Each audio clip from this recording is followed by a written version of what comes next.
Welcome to Creatacast with your host, David Welch. The importance of disengagement from your devices is the purpose of today's show. So that's what we'll be talking about. Sorry, moving to a different area of the casa here. But yeah, the importance of today's show is to really emphasize on unplugging. Now, you hear it said often that people need to do this from time to time, and I absolutely agree with that. But not for the reasons you may think.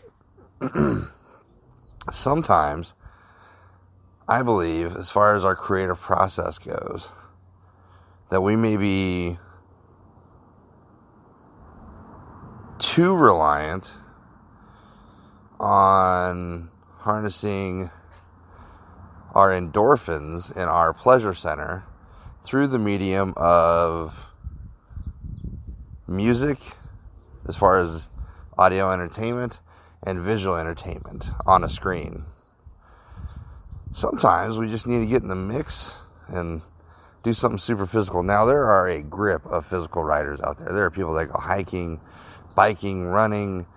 They do so many things, But one of the common denominators is that they still have a device on them. They still have access to Facebook and Instagram, and they like to capture pictures while they're up there on the rock. How about buying a nice Nikon? No, I'm not plugging for Nikon. I don't have any affiliation with them. You can buy any camera you want, but not something that has auto filters and shit built into them like phone apps. So get a nice camera, one that you can afford, obviously. Get yourself a backpack. Now, I'm not denying you the pleasure of music. You can definitely have some earbuds and an MP3 player of sorts, or even if you use your phone just as a music, portal. I get it, because music is our lifeblood. I mean, I'm, looking at San Diego right now, and not too far away, I can hear, I swear to God, I hear Cumbia somewhere. Some sort of music is playing. But I also hear sirens, I hear the birds. I hear my buddy Dominic Cruz talking on the phone in the front yard. I hear Dojo, his dog, pacing back and forth, trying to discover what the hell I'm doing. But, yeah, I mean, it's good to disengage. It's good to put the phone down for a while, put the devices down for a while, unplug, disengage, and get back to where it was like. And I'm sorry, but millennials may not even know how this feels based on limited lifespan so far and how things were prior to, and they may not want to do this, but how things were prior to phones and computers and tablets and all that shit. We actually played outside. I mean, if you have kids and you're a writer, go play kick the can with your kids. Build a fort with them. If you're a dad, grab the dangerous book for boys, if you have boys.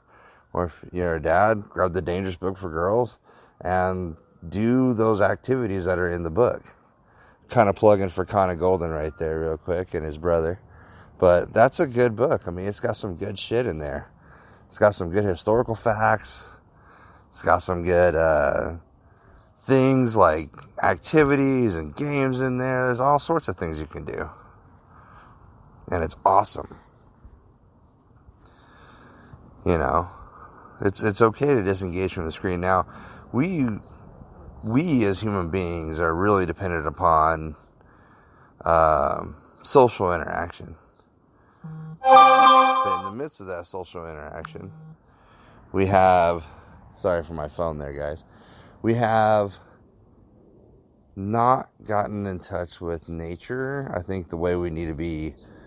So I'm trying to, and this is my own take on things. This is how I'm trying to balance that and get back to, being that very physical kid I was when I was in middle school, high school, my early years in the Navy. Because, you know, phones were really new back then.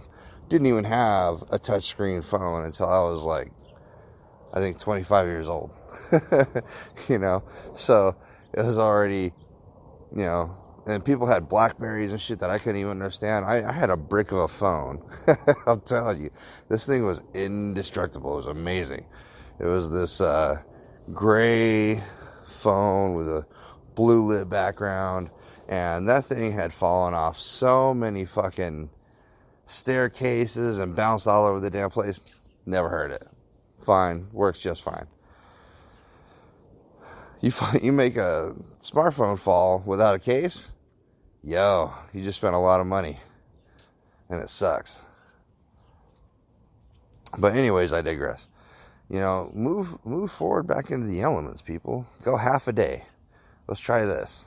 This is my little stretch for you. I want you to take your phone and give yourself 5 hours with the phone.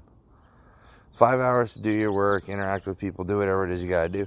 Because, you know, let's be real, people. A lot of people go 16 hours on their phone, don't even bat an eye. And it sucks that you're giving something other than what you need to be doing your attention.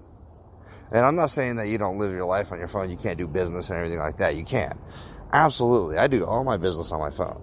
Hell, as a professor, I grade my papers on my phone through fucking my Word app. You know, I get it. No, I'm 100% on board with everybody using their phones. But if you're not engaged in business and you don't plan on, you know, watching Netflix, and yeah, I get that. That's a way to kind of diffuse from the day. But try this. Put the phone away. Plug it in. Let it actually charge. And just go a little while without it. Try and go a good 5 to 6 hours without your phone. You will unlock things that you've been missing. Or if you're a millennial who has, and I'm a millennial too, I'm like older millennial. But for the younger millennials, I'd say anyone born after 1996, 95, try this. And it's going to be a challenge because we've grown up with screens. We've grown up with touch screens. We've grown up with the ability to have that at our fingertips. But disengage. Go outside and go for a hike. Do something physical. Grab a book, read a book under a tree, or, you know, get a classic typewriter. You know, and it may be cliche, but figure out how to use it and type a story on it. And you will unlock rewards that are beyond imagination. I'm telling you, just get away from something, go to a hobby, work on some workshops, and you're going to enjoy it.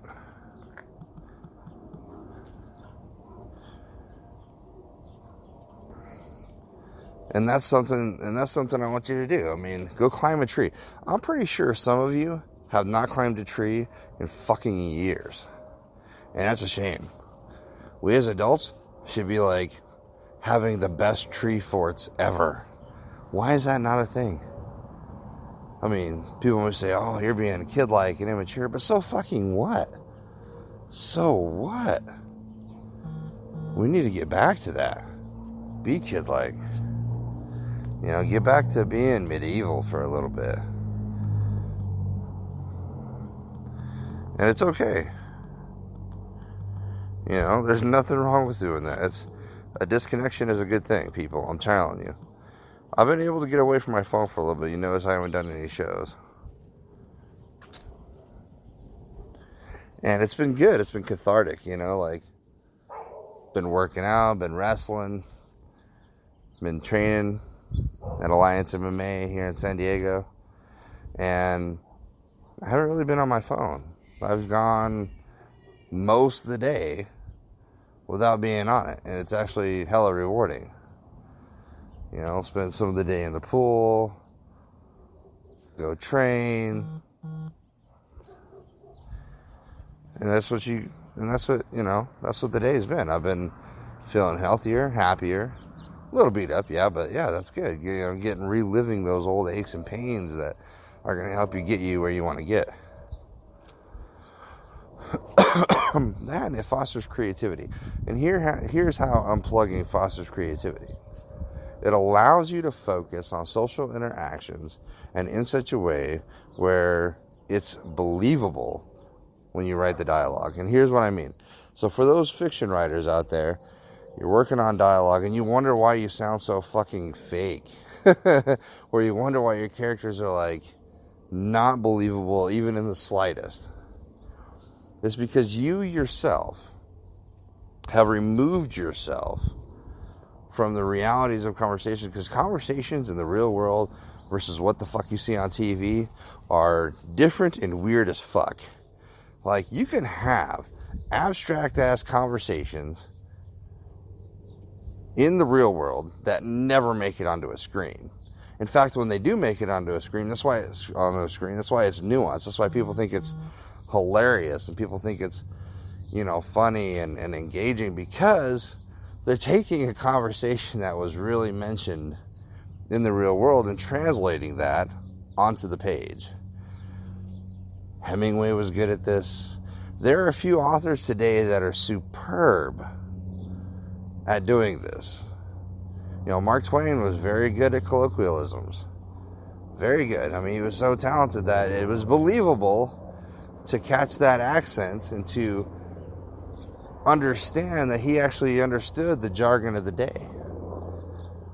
Because people could relate. People could meet someone from the South and easily understand what Mark Twain was trying to get at when he wrote Huck Finn and Tom Sawyer. You see what I'm saying? So getting into the elements and interacting with people on a daily basis without the use of your technology, or without technology inhibiting or preventing you from having even more real experiences, is what's valuable. Now, it's always good to have a phone on you because emergencies fucking happen.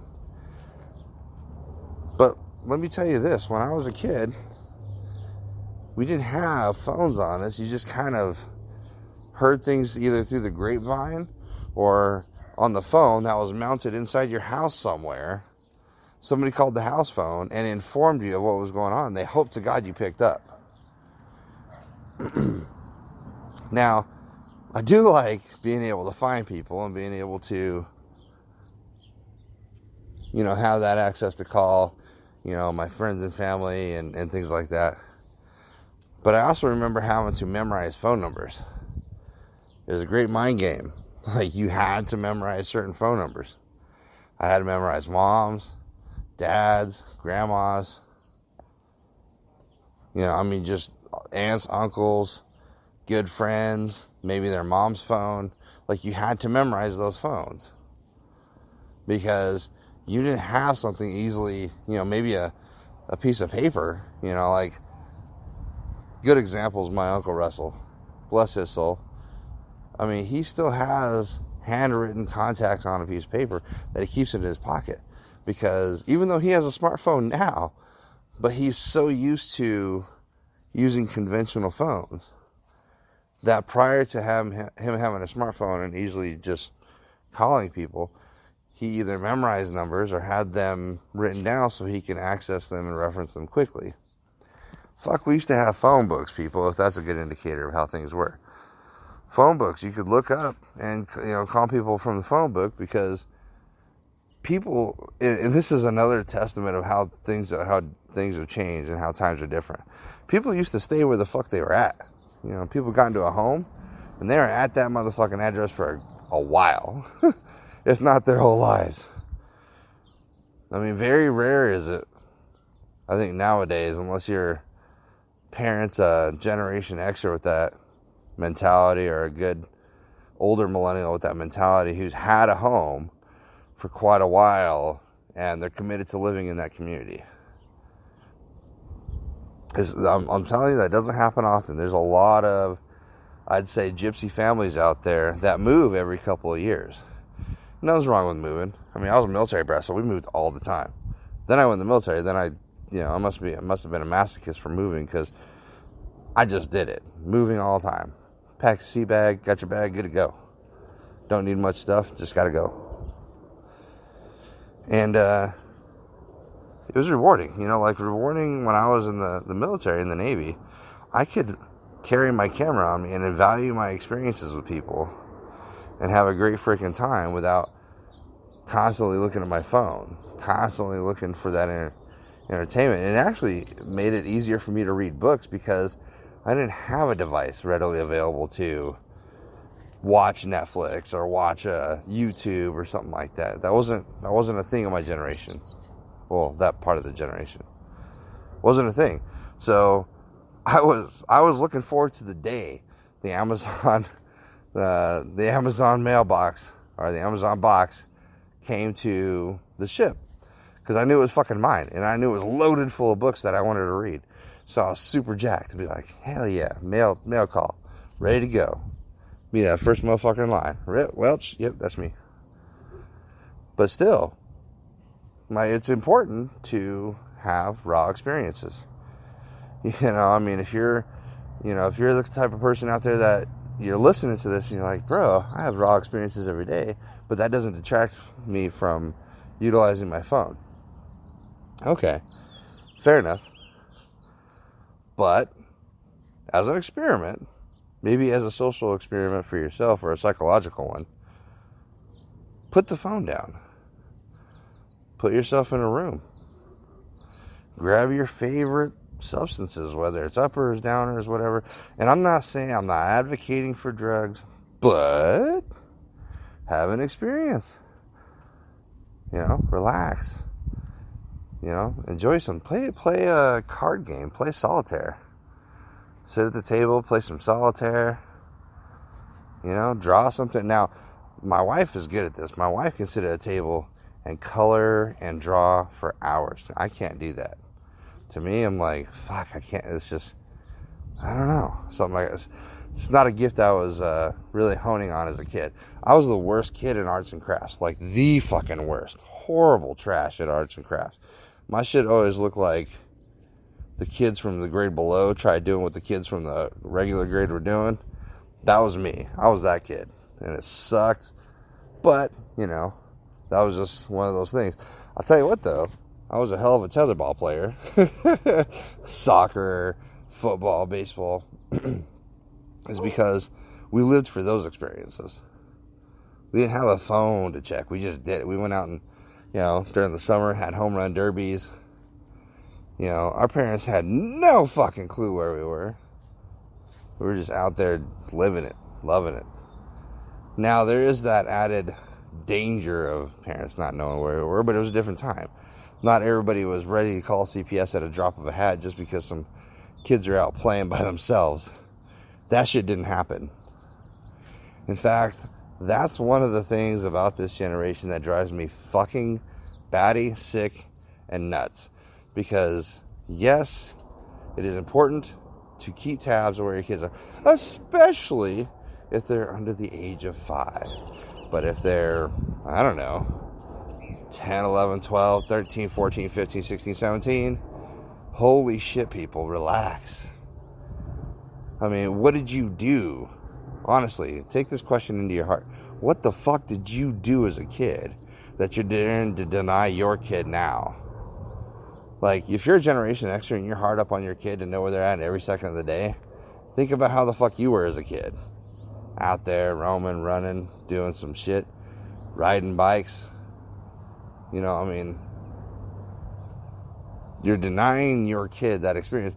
And for those nosy motherfuckers that are out there just dying, itching to call fucking CPS for some reason or another, shame on you motherfuckers. Seriously, let a kid play. Let a group of kids play. If they're out there skateboarding, and they're not doing any harm to fucking anybody, leave them the fuck alone. They're having experiences. They're getting fucked up. Yes, and these kids, all the way down to age 8, have cell phones now. So these kids are, they're even younger, I think. But these kids have the ability to call 911 and their parents if need be. Leave them the fuck alone. Now, having low jack on your kid is great, though. You know, I believe in that, especially if there's like a missing kid incident. You know, they have things for that. But, you know, you've got to let them be. You have to, otherwise, when they leave your fucking household, eventually, they're not going to know how to act. And it'll show. It'll show because they will be reclusive. They'll be socially fucking awkward because you didn't trust them enough to be out on their own and do shit on their own. Or, here's the worst fucking nightmare. They're never going to leave your home. I mean, when I was 17, I was chomping at the bit. As soon as I graduated, gone. Adios. Bye, Mom. Have a great day. I was in the Navy. I was like, good. You know, I had structure. I had food. I had clothing. I had money. Hell yeah. Got experiences. Other people went to college. Same deal. They have a space of their own. They have money. They have a mission. They have intention. They're driven. And that's why I think, you know, our older millennial generation are some kick-ass motherfuckers, because we have side hustle upon side hustle. We have, you know, 4 or 5 jobs that we're doing. I was talking to a gentleman yesterday who has 3 jobs. He works at U-Haul, because I was helping a buddy move. He works at U-Haul. He has a mobile body, car body or auto body cleaning service, like a full, you know, details, everything like that. And it's mobile. You hit him up on the app. He shows up. He cleans your car, hooks you up. I mean, that's dope. I mean, apparently he does pretty well. You know, he makes a decent amount of money to live in San Diego. You see what I'm saying? Like, rent's not cheap out here. 2-bedroom apartment would be $2,600. I know people from the Midwest are hearing this like, $2,600, holy shit. People in New York are like, no, that's pretty low, bro. Geographics make it funny when it comes to the conversation of a 2-bedroom apartment. But could you imagine somebody who just works minimum wage, doesn't have a side hustle, and how they're trying to survive? That's rough, man. Me, I'm the starving artist. I got a royalty check for $2.15 for my book. Fuck yeah. Celebration for me. Something I earned with my abilities. Happy as fuck. And I support other authors. I buy their books. I've had people link me their book, be like, listen, I'm just trying to get, you know, my book out there. And, you know, I read a couple of their poems. I read a couple of their short stories. I read, you know, up to chapter 3 of their novel. And like, fuck yeah, you know, I'm digging this. Let me support you. Buy the paperback. Or, hey, if I'm in a bind and I don't have quite the money, I'm going to buy that Kindle. If I can afford $3.99 as a Kindle book, I'm going to do it to support my fellow readers, fellow writers. And we don't have enough of that. I mean, everybody's trying to get theirs. Yeah, I get it. But support is what we need. We need to, we need to work as a community to get our work out there. Right? But the best work comes from raw experiences. You know, like when you have that moment in a film, or you have that moment in a book where your character does like something super awesome, but they ended up sacrificing their life or whatever it is, and you have this tragic moment in a book. Could you imagine the author having a tragic moment in their life that allowed them to have the ability to compose a story like that? Prime example, Bridge to Terabithia. The author wrote it because her son, or I believe her grandson, I'm not quite sure which, you know, somebody's going to butcher me for this, but, you know, a kid in his grade, at his age, died. It's not supposed to happen. It was on, you know, but it does happen. Nature is cruel. And she wrote to help him cope. Fuck, it helped me cope. I lost a friend when I was in 5th. No, she died when I was in 6th grade. I lost a friend. And it has stuck with me ever since. Her name is Genevieve King. 11 years old. Actually, I think she was 12. And I remember getting that phone call from my buddy Joel. Happened to be inside the house. Happened to be near my mom, who was on the phone. Said, hey, your buddy Joel wants to talk to you. I said, all right, cool. Talked to him for a second. He said, hey, one of our good friends passed. I can't really say who it is. It's too heartbreaking. Just, go buy the Sunday paper, and, I wish I could be there for you. So automatically I knew it was somebody I knew. But he was so scared to tell me because Genevieve and I were like homies, real tight homies. We lived at the Fallbrook apartments together, read Goosebump books together, did everything together. We had this amazing experience. And, doing that, we ran out, asked my mom for $1.50 because those papers were not cheap. Ran out and got a paper, and just remember reading the article and bawling my eyes out, seeing her picture. And then her picture of her siblings, bawling, devastated. I needed something at that point. I needed something to bring me back from the brink of insanity, and I did that through books. I think during that time I read Where the Red Fern Grows, White Fang, Indian in the Cupboard, anything I could get my hands on to help me get through that time. It was such a raw experience that I needed to escape, but I also needed to live in it. And I had no choice. I had no screen to look at. We were lucky if we got 3 channels where we were living in Idaho. And my stepdad had a philosophy: if you're sitting idly in the house, you're wrong. You need to go outside and do shit. And that's what we did. But we had those experiences. It was raw. It was real. We didn't have the comfort of a fucking screen to help us work through it. Now, I'm not saying that you can't do that today. And I'm not denying you that if you're feeling super raw and you need to reach out to people. But when I was a kid, you couldn't reach out to people. You just had to wait till you got to school to talk with your friends and have that consolation, or have them console you while you're consoling them. I wouldn't call it commiseration, but I'd call it, group mourning. And it was tough. You had to register those feelings, keep moving forward. You still had to eat. You still had to comb your hair. And believe me, I went from kind of well kept to disheveled. And I didn't tie my shoes, let my hair grow long. I didn't care. I wore, I don't know. I just had this I don't care mode, because it was. And there was also something that kicked in me. Is like, no, I'm gonna have more experiences because that could be me. I could be that kid. I could be the kid that's dead. So I was like, no. My mentality is I'm going to live life to the full. I'm going to go with my homies and we're going to go fuck shit up. No, not like B&E and do dumb shit, but we're going to go play baseball. We're going to go play football. We're going to go have all these raw experiences. We're going to spend hours playing Dungeons and Dragons because fuck what people think. Oh, you're a nerd. You play D&D. Well, fuck you. I went rock climbing. I went sword fighting. And people who said that, oh, you're gay because you go do that, they were just fucking jealous. They're envious of what I was doing. Because I didn't need people's opinion. I didn't care about people's opinions. I just went out and fucking did it. Went out and did what I wanted to do and had experiences I wanted to have. I wasn't a smoker, but I'd go hang out with, people that were just on the fringe and interesting.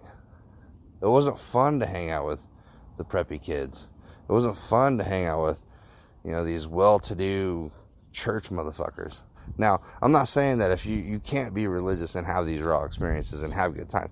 Because I had a good buddy of mine who was, really Christian, introduced me to some great, Christian music. And it was, very raw and real. And we got to have those experiences, going to concerts and going to Bible study and things like that. I didn't deny myself that either.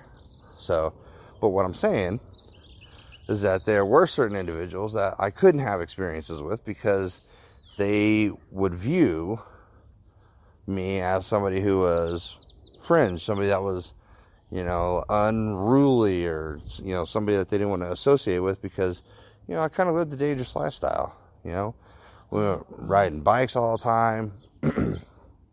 We went snowmobiling, four-wheeling, fucking just driving our trucks through the mud, doing crazy shit, mudding. It was high time, especially if you live in Idaho and Montana. You're like, well, this is pretty much every day for us. Or Utah. You're out there having a good time. You're out there doing your thing. That's pretty much how it is. Like every day we're good. This is us being real. And then you guys have a good balance of your phones. But there are some people that haven't detached from a phone probably ever. Ever since they got one, they've been hooked on it. They gotta be DMing people. They gots to be fucking busy on their phone. But they're looking at their phone and they're missing great things happening around them.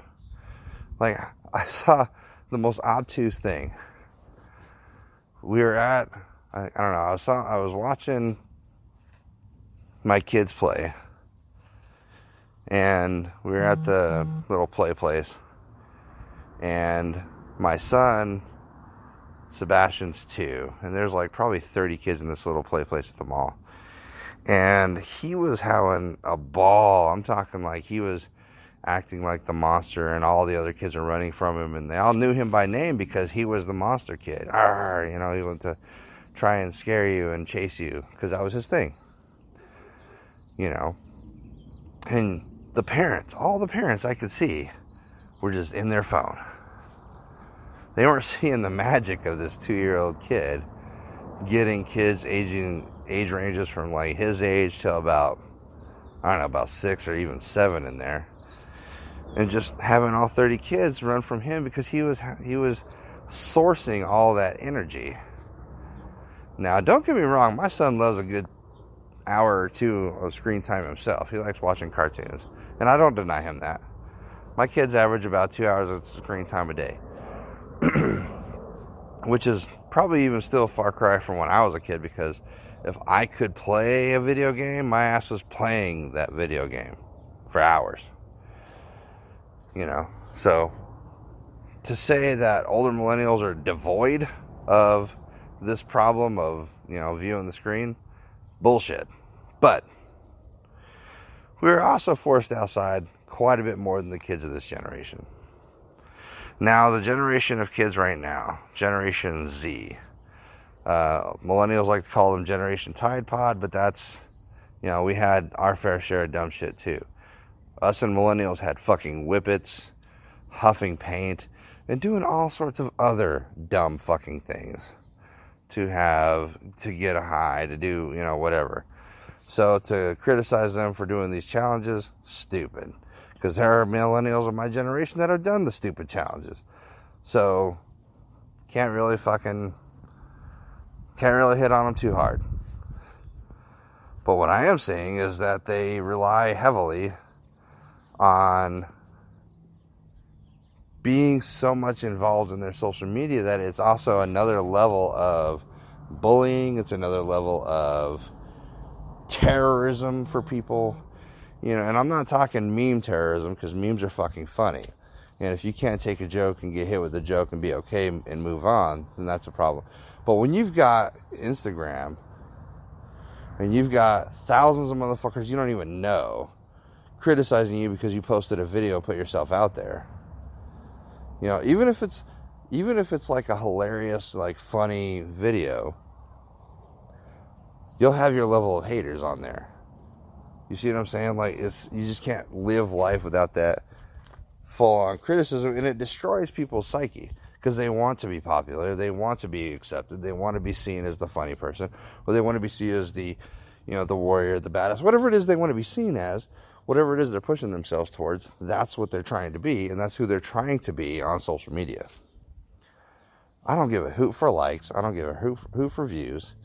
Watch my shit or not, I don't care. Like, I just do it because it's fun. I like playing with Instagram because it's fun. It's another medium for me of entertainment, of having fun and exploring my creativity. I am 100% backing kids that do this.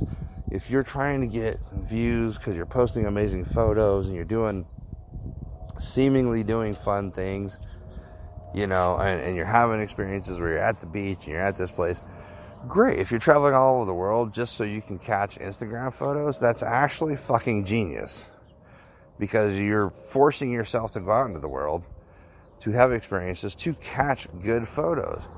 There are people who make a living photographing things. That is amazing to me. That is awesome. And through documentation, we're allowed to have a better human record. Now, I love that aspect of our technology.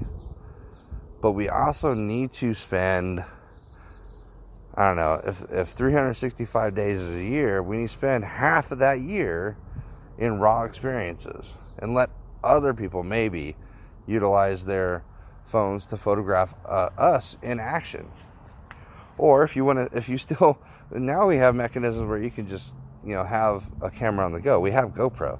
We have straps. You can be cammed up all the fucking time. Which is great.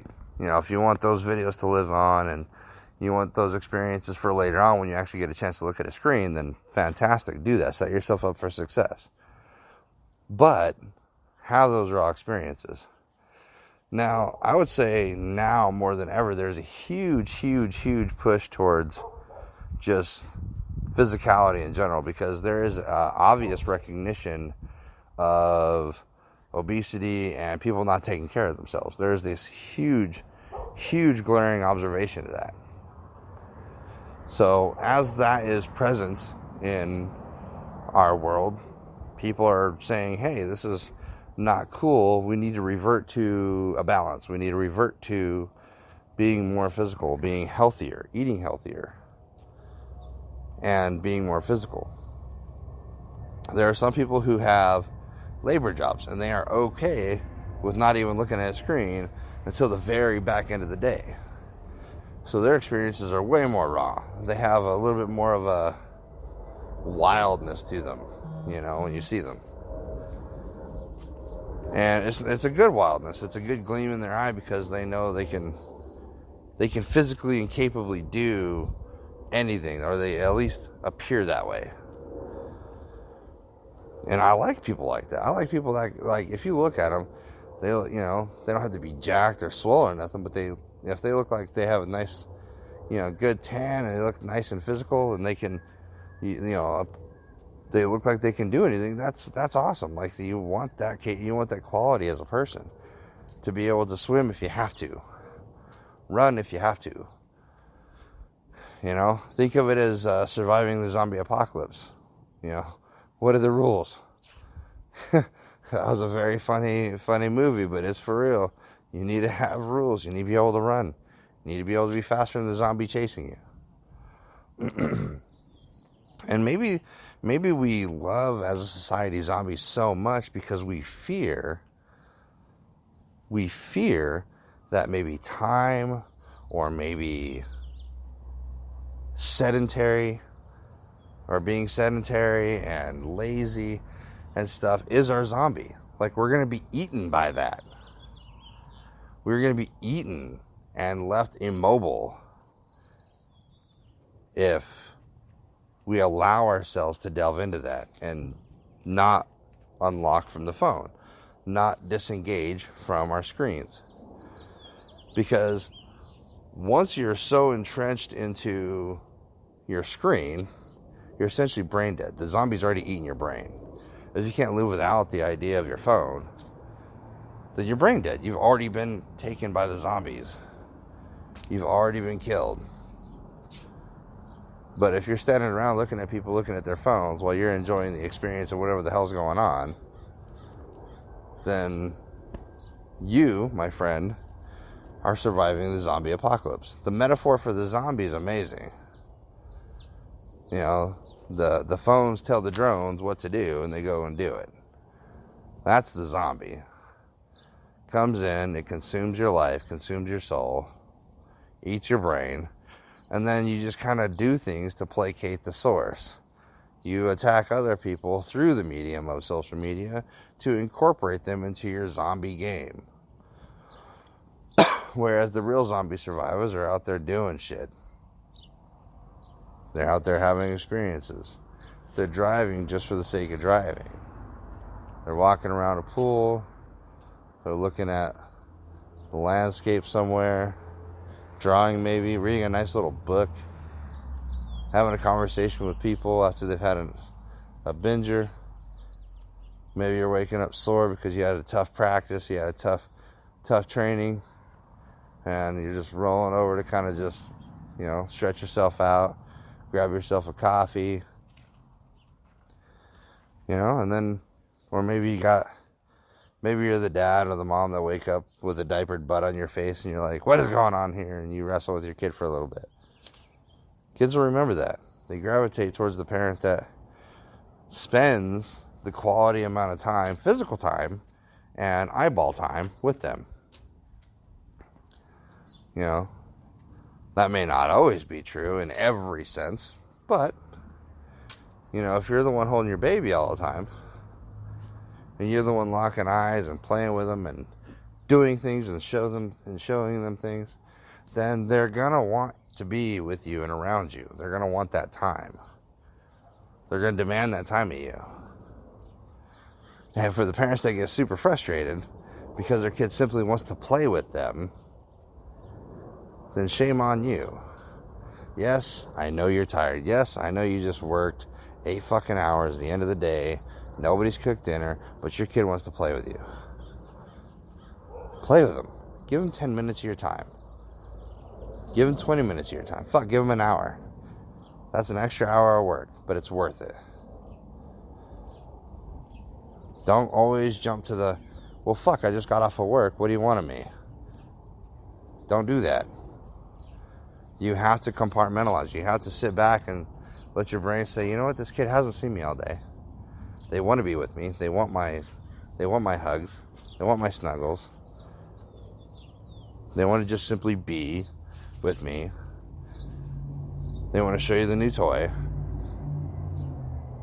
They want to do something. They want that social interaction with you. They're excited about life. They're excited about what they did. Be excited with them. You don't have to put on a front that you're not tired. You can be tired and still do this. Because sometimes it requires little to no energy to just engage your kid. It's all about putting that phone away. It's all about disconnecting from technology, because what are you going to go do? You're going to go watch a screen.